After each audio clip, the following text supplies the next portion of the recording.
Presentado por Aguas Andinas. Bienvenidos a una nueva edición de La Mesa, ¿no? Es una edición especial porque me van a escuchar hablar en inglés. Tengo como invitado a un economista muy distinguido, Gabriel Zucman. Es economista académico de la Universidad de California en Berkeley. También es director del Instituto Tributario Europeo y es colega y ha escrito varios de los libros y research de Thomas Piketty sobre desigualdad. Así que ahora voy a hablar inglés, pero van a tener traducción. Mrs. Zucman, thank you very much for being in our program today. Thank you so much for having me. The reason we invited you, as we were speaking before the interview, is you gave a presentation last week at the G20 meeting in Brazil, in which you advocate or proposed to make it simple, to tax the super rich. No, to pay at least 2% of the taxes, and for that you propose that it should be a global court, a global deal, and this will it will be able to recaudar, to I forget the word in English, but anyway, to get in taxes huge amount of money. No, it would target about 3,000 billionaires. And the argument you make under it is that this will allow to finance a lot of things that are currently undermining the concept of democracy, especially in Western societies. Can you explain to us your proposal so our audience can understand it a bit more clearly than the way I explained it? Absolutely, yes. I think we need a coordinated minimum tax on the super rich. Meaning, if you're very rich, you should pay a minimum amount of tax each and every year. And to be concrete, the proposal that I formulated, which is one among many proposals to implement this idea, is to take global billionaires and to say, well, for each of them, each global billionaire should pay in income tax each year at least the equivalent of 2% of their wealth. And so when I say billionaires, it's, dollar billionaire. And so someone who has, let's say, $100 billion in wealth should pay at least $2 billion in income tax each year. Some of them do already pay 2 billion or more, 2% of their wealth or more. And so for them, nothing would change. But for the vast majority of billionaires, they pay very little in tax today. And that's really the starting point of that proposal. We've had revelations, for instance, in the US by the US media ProPublica a few years ago about the tax payments of people like Jeff Bezos or Elon Musk. And you see in those revelations that they pay sometimes zero income tax or just a negligible amount of tax. And so what my proposal implies is that instead of paying zero, they should pay at least 2% of their wealth. And the problem, this is a proposal that's supposed to address one very specific problem, the lack of progressivity of our current tax systems. Beyond those case studies that I mentioned, there is a growing body of evidence of academic work that shows in many countries that the ultra wealthy, the super rich, have much lower effective tax rates than the rest of the population. And the reason for that is well understood. When you're very rich, it's easy to structure your wealth such that this wealth is not going to generate a lot of taxable income. Sometimes it will generate just zero taxable income. So to put it differently, the income tax fails to tax the very rich. And that's why we need this common minimum tax expressed as a fraction of wealth to address that issue. How much, I saw different figures, how much do you expect, based on the research you did, how much do you expect to raise? And how are you going to how would that money be distributed according to how much each country raises? Could you explain a little bit more of that? Absolutely. So in the Global Tax Evasion Report 2024 that the EU Tax Observatory that I direct released last year, we estimated that such a 2% minimum tax on global billionaires would generate about $250 billion in additional tax revenue globally. That's a lot of money. How much, How big is $250 billion?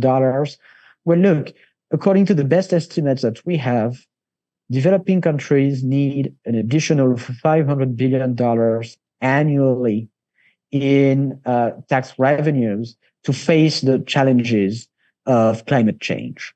And so we can get half of that money with just this relatively modest 2% minimum tax on billionaires. Now, okay, which countries should get the money is not something that I've been discussing so far, in my proposal, at the G20 or in our report. I really think this is something for the international community to discuss. So the hope, of this proposal and that speech at the G20 finance ministers meeting in São Paulo a few days ago, the point of all of that is to start a conversation, just not to end it, but to start a new phase of international discussions about such a common minimum tax on the very rich. And to be clear, there are different ways that the revenues could be allocated across countries. You can take at least two perspectives. You can say, well, look, people who have become very rich, who have become billionaires, it's in part at least because they've benefited from certain public goods and services that their residence country provided to them, like education, like healthcare, like infrastructure. And so from that perspective, it can make sense to say that at least some of the revenues should go to the countries where the billionaires live, or at least where they have built their wealth. But you can take another perspective, which is to say that, look, those billionaires that derive their wealth from owning businesses that have access to global markets. And also they emit carbon that contribute to global warming. And so from that perspective, at least some of the revenues should be broadly distributed to all countries, perhaps in proportion to population. All of these perspectives make sense. And again, I hope that in the coming months, we'll have an inclusive international discussion about precisely that type of issues. The big elephant in the room is, how do you enforce that? Because capital is global. It flees when it sees that it's going to have diminishing returns. It goes where they think they can pay the least amount of taxes. And there's an old saying that to make war, you just need one. To make peace, you need both parties. How do you? I know you proposed that this should be a coordinated effort. In practice, how do you? And then the players and the rich, they have armies of lawyers and accountants and consultants and lobbyists. How realistic is it that we get a global agreement in which at least part of the big countries that are or the important countries will follow and adopt this? I'm optimistic for one simple reason, which is that 5 years ago, the notion that there could be a common minimum tax on the profits of multinational companies was deemed utopian. And people had the same arguments. They said, look, the big multinational firms, they have armies of lobbyists and lawyers, and they will make sure that there is never an international agreement on a minimum tax for profits. But in 2021, 140 countries and territories agreed on a 15% minimum tax for multinational firms. And so we now know that such forms of international cooperation are possible. We know that international tax competition is not a law of nature, it's a choice, and we can make other choices collectively. We can choose cooperation over competition. Now, I'm not naive. I don't think that we will have a truly global agreement on the taxation of the super rich, anytime soon. But what's really important to understand is that we don't need all countries to join such an agreement for such a policy to be effective. And the best proof of that is that the US actually has not ratified the minimum tax on multinational firms, and yet this tax is happening. It has started to be implemented in about 30 countries this year. It will be implemented in Chile most likely next year, and gradually in more than 100 countries. And what makes this work is that the countries that apply the minimum tax have the right to tax the profits of multinational companies in countries that don't apply the minimum tax, such that these firms also face a 15% minimum tax rate. In other words, the countries that are part of the agreement have the right to collect the taxes that some countries might choose not to collect. That already exists. It's in the global minimum tax of multinational firms. And so what I'm saying is that we could apply that very same logic to the taxation of very high net worth individuals, making it possible to have a well-functioning agreement, even with less than full participation, even with imperfect cooperation. What matters is you need a critical mass of countries. And this could be a group of, Latin American countries, European countries. You can imagine any coalition of countries, but you need a critical mass of countries to implement that tax. You don't need global agreement. In Chile was a very touchy issue at the beginning of the current government of President Boric, when the first draft of the tax reform was going to impose a tax on the rich. And there's been a capital flight in Chile over the last 4 or 5 years that only recently started to, which was unusual for Chile, in which something that is compared to the rest of Latin America in general. And when you made this proposal last week in Brazil, the same ghost arrived, that there would be a restart of capital flight if Chile would join. And the argument being made was, what stops some of these super rich to leave Chile with their capital and move to, the Bahamas, or even in Switzerland, or different, countries that have a different tax regime, and maybe they will not, even though you get a critical mass, maybe they will go and say, okay, I'm going to go move to Malta, although technically, no, I don't need to be there more than 90 days. I know in practical terms, how do you address those concerns? Yes, in 2 ways. So first of all, let me stress that, yes, today nothing stops those wealthy people from moving abroad to avoid taxes. I agree with that. But it's a choice that we make, and we can make other choices. We could make 2 other choices. Number one, we could say that if someone has been a tax resident in a country for a long time, so for instance, someone has been a tax resident in Chile for 40, 50 years and has become wealthy in Chile and now chooses to move to Malta or to some low tax country, then Chile will keep taxing that person after they've left, as if they have not moved out of the country for a number of years, after their departure, maybe 5 or 10 or 15 years. We can discuss. But today, the choice that's made in Chile, like in most other countries, is to say, well, as soon as someone leaves, then that person has no tax to pay anymore to their previous country. But, we could do differently.